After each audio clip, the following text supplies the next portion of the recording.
What's going on, guys? OMIGHTY here, and today we're going to be talking about pay-to-win Rust items, in my opinion. So, what are Rust skins? They are cosmetics for items in the game of Rust, and they make some items look different, or they make some items completely different, but are the same item in terms of how they work. So, what makes a Rust skin pay-to-win, in my opinion, is something that gives you an added benefit to using that skin over another skin, or the default skin, or something that will give you an advantage using that skin over another skin. One common example would be glow sight weapons, weapons with glowing sights for the nighttime, so that you can see where your iron sight is during the night a lot easier compared to you trying to have to find your non-glowing iron sight in the night to take out your target.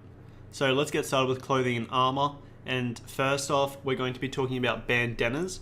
Bandanas are such a useful item in the game that you can't actually craft unless you own a bandana skin. The main benefit to using a bandana is that you can pair a bandana with another headpiece, such as a wolf headdress, and that will give you extra projectile protection and give you a slight advantage over someone that is just wearing a wolf headdress, as they will have a lower projectile protection in comparison to yours now. So in my opinion, any bandana is a pay-to-win item, although the best ones in my opinion would have to be the Easter Bandit bandana, or if you bought it, the Rust Movember Moustache or the Beard. And this is mainly because the Easter Bandit bandana and the Moustache are smaller, and so they're hidden if you're wearing a rat mask or something like that, but also the Santa Beard because it is a bandana skin, although it is faster to craft due to it being its own unique item. So for those reasons, I do think that the bandana skin is a pay-to-win Rust item, in my opinion. Moving over to the BOONIE hat and the Easter Bunny hat. Now these are both the same item, but the Easter Bunny hat is its own unique item, so it doesn't fall under the same item as the BOONIE hat. So I will also consider these to be pay to win because you can't actually craft a BOONIE cap unless you have a BOONIE hat skin. So any BOONIE hat skin, in my opinion, is going to be considered pay to win. The smallest one is the PVC hat, BOONIE hat, but that is also the most expensive. The only reason I would say that that is the best one is because it's just black. It's a little bit harder to see, and overall I do think that that would be the most pay to win in terms of the definition of the fact that it gives you a slight advantage in the way that it is harder to be spotted.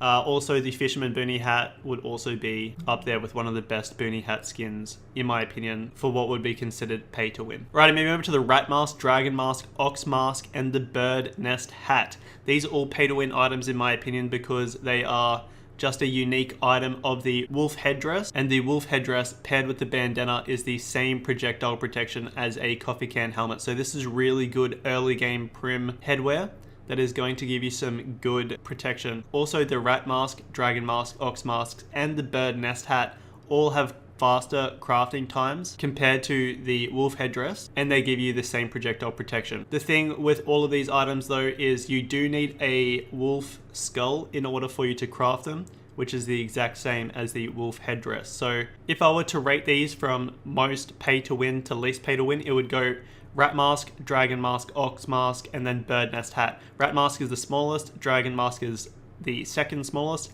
Ox Mask is full black, but it is a little bit bigger than the Dragon Mask.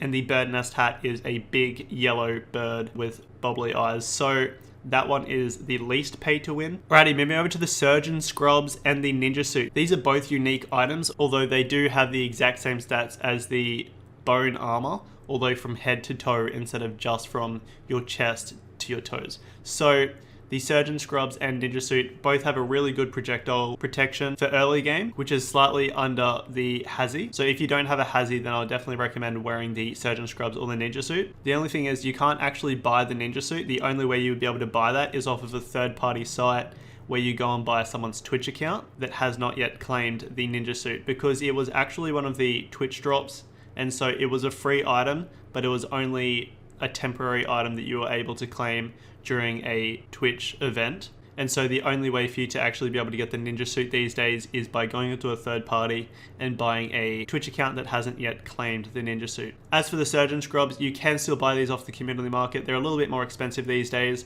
and they are also bright blue. So keep that in mind, although I do still think that these are definitely some pay to win early game items for PvP.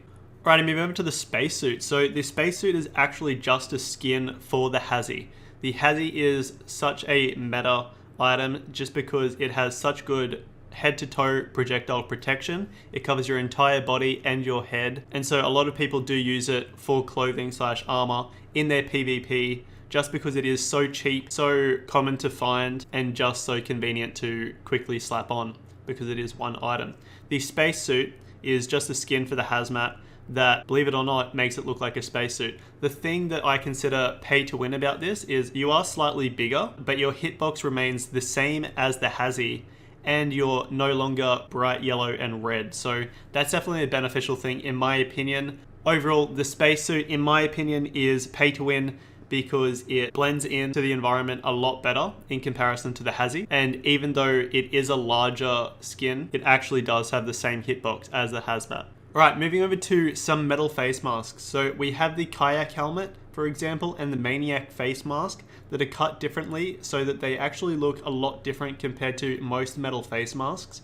So some people, and especially newer players, especially from OTB, aren't going to recognize that these are metal face masks. And if they land a headshot, they might actually think that they've hit the kill, although they haven't, because they're actually wearing a metal face mask and they haven't been able to recognize that they are wearing the metal face mask. So this can throw off your enemy, and it can be very beneficial in PvP at certain times. These are both cut out in a different way, the maniac face mask being cut out more on the top, and the kayak helmet face mask being more cut off on the actual metal plate of the face mask. And so I'm not going to say one's more pay to win than the other, although the kayak face mask, in my opinion, is a little bit harder to tell whether it is actually a metal face mask or not because the metal plate is actually gone.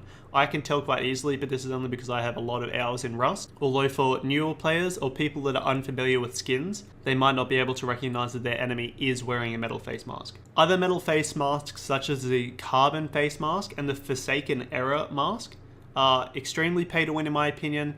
And this has actually been pointed out to me by some guys in the Discord. The carbon face mask and Forsaken Error face mask actually despawn at range. So if you're too far away from your enemy, then you're not even going to be able to see that they're wearing a face mask because for some reason the skin just despawns off their face. They're still actually wearing a metal face mask, so they still have that projectile protection, but in your eyes, they are not wearing a helmet. So I do definitely consider the carbon face mask and Forsaken Error mask to be pay to win in my opinion, and it is a very peculiar glitch indeed that these skins are despawning at a certain range. If you guys know about any other metal face masks that despawn at a certain range, leave them down in the comments below or send me a DM and I'll be sure to make a video about them in the future when I do a part 2 of this series. Let's quickly go over the Santa beard and charitable moustache again. So I do still have this listed, but I know I discussed it in the bandana section. So the Santa beard is the equivalent of a bandana, although you can craft it faster,